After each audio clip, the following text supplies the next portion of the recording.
Jai Jinendra everyone. Hello and welcome back.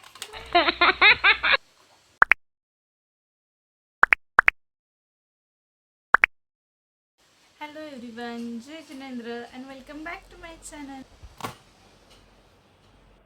Guys, literally मीही हा mask मागवलेला आहे.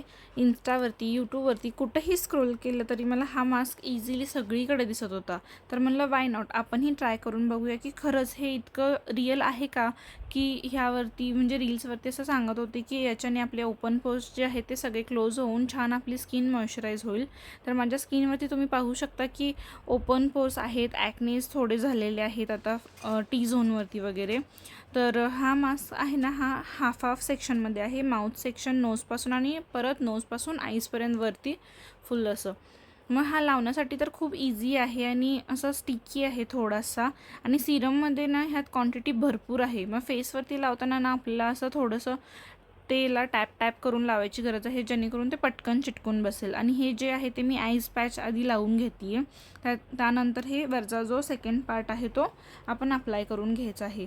आणि खरंच हे लावण्यासाठी ना मला थोडासा प्रॉब्लेम होत होता, कारण मला असं वाटत होतं की माझ्या हे फेसवरती ना असं मोठं होतं आहे आणि आईजपासून ना ते प्रॉपर असं काही बसत नव्हतं. सो मग मी काय केलं की मी ह्याला कट करून घेतलं आणि नाकावरती आणि आईजवरती ना ते प्रॉपर असं लावून घेतलं. त्यानंतर त्यातलं सिरम होतं तो वेस्ट का करायचा, म्हणून मी परत तो फेसवरती लावून घेतला आणि उरलेला सिरम हा हातावरती आणि नेकवरती वगैरे प्रॉपरली असं अप्लाय करून घेतलं. आणि हो, खूप स्टिकी होता हा सिरम, तुम्ही पाहू शकता. त्यानंतर का आपण वेस्ट करायचा प्रोडक्ट, त्यासाठी मी हातावरती नेकवरती सगळीकडे अप्लाय करून घेतला. Just Indian things. आणि मी प्रॉपर तासाला रेकॉर्ड करत होते. पिल्लूमुळे मला काही हा मास्क खूप वेळ ठेवता आला नाही फेसवरती, पण याचे रिझल्ट्स खूप अमेझिंग होते. आणि खरंच हा मास्क खूप रिअल आहे, खरंच खूप छान काम करतो. तुम्हीही नक्की ट्राय करा. थँक्यू.